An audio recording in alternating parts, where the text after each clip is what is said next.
Chapter 20, the Vikings. So this is the last in our early Middle Ages unit, so let's get right to it.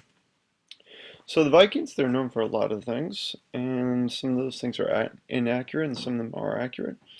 They are the people who kind of have a bad reputation because they attacked, they pillaged, and then they kind of went away. But there were also explorers and traded a lot also. So they came from an area of Northern Europe called Scandinavia, which is now Denmark, Norway, and Sweden. They were pretty brutal fighters. Battle axe is probably one of the things they're most well known for. Really good sailors, and some Vikings had a pretty big impact because they took over parts of Europe and Russia, took over parts of England at certain points, attacked Paris, all these different areas. So now the reason why partially that the Vikings attacked was because the land they came from was not all that hospitable. This is an image of one of the fjords that is an area where a narrow bay coming in from the ocean that's been carved by glaciers. And not exactly a lot of farmland there.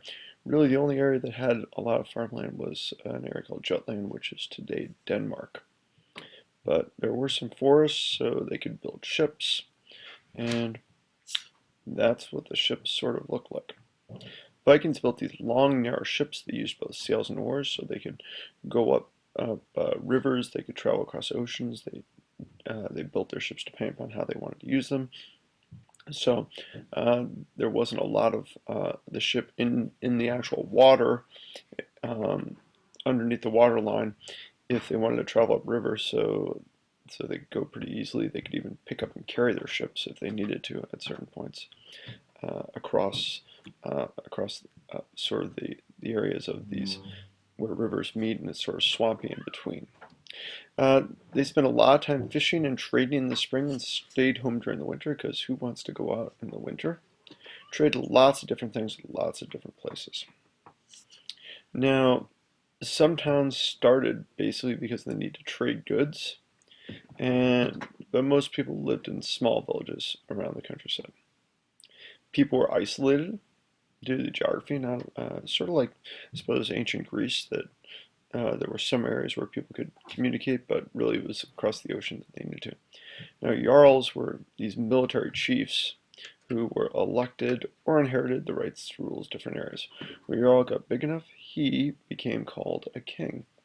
This guy here is the Minnesota Vikings, or one of the Minnesota Vikings mascots. He apparently has higher aspirations than just being a Jarl. Families were large, including parents, grandparents, so they had children, married children, grandchildren, so extended families. Family honor was also viewed as very important and something to take care of.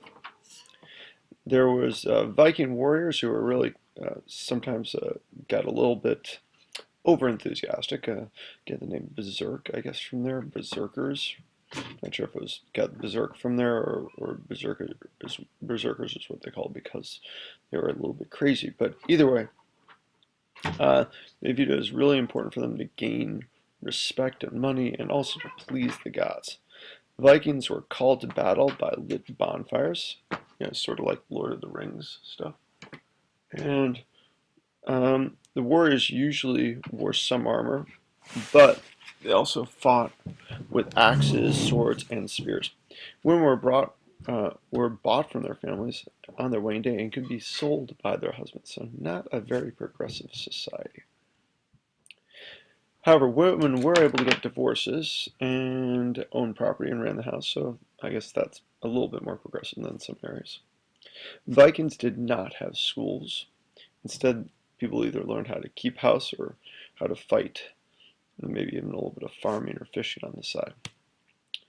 Now, the religion of the Vikings, yes, the Thor is one of those guys that we'll talk about at some point in class, but the Vikings worshipped many gods. They adapted from the Germanic gods. Vikings gods had human strengths and weaknesses. As a matter of fact, the days of the week are based a lot on Viking words or Viking gods. So we got Wednesday, which is Odin's day. Frigg's Day, which is Friday. I would believe that was Odin's wife. Thor's day for Thursday. Tuesday is, I think it's like Tyr's day. That was, I think, the god of war in Viking mythology. And Monday is Moon Day. Sunday is Sun Day. And Saturday is a holdover from the ancient Romans, so that would be Saturn Day. So that's just a heads up on the rest of those. They had these things called Eddas, which were these long tales and sagas that told of the gods and their actions. Vikings started off by speaking Germanic languages, but then the languages split into 4 different ones that now are today up in Scandinavia. Languages all were written using these runes and sort of look very stick figure-ish. Sometimes they were viewed as magical. Once Vikings accepted Christianity, they started using the Roman alphabet instead. And yes, I have no idea how to pronounce that one there. Population of Scandinavia grew, so people started to look for new places to settle and get money and fame. Lots of wars happened between the different kings that made people want to leave Scandinavia. So they went wherever they could in terms of rivers. And the Vikings were able to set up trade routes through Byzantium. Through an area called the Varangian route. That's I think it's this. Yeah, it's this one right here. And mostly over oceans, or mostly, excuse me, through rivers. A Swedish chief named Rurik founded a Viking settlement that became the basis for the start of Russia. Now, Norwegian Vikings, they were able to sort of island hop a bit. They settled in the Shetlands, these Faroe Islands, and then Iceland, eventually Greenland, and finally to Vinland, and which is Newfoundland. They abandoned Vinland probably due to hostile Native Americans. Most of the Vikings instead made surprise raids, would attack and then pull back before the authorities could show up. Vikings destroyed homes, burned churches, and enslaved people, and were very feared, and generally had a bad reputation, partially because a lot of the places they attacked were churches because they were easy pickings because they didn't fight back. Now, a group called the Danes, they were part of the Vikings, they were able to take over part of England. Remember that Danelaw from the last lesson we talked about. That's the area where Alfred the Great was actually able to restrict them to.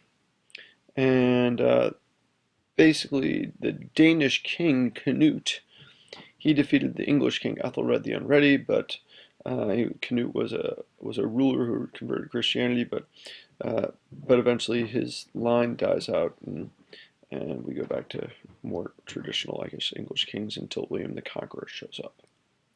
Now the Danes lost control of England after Canute died.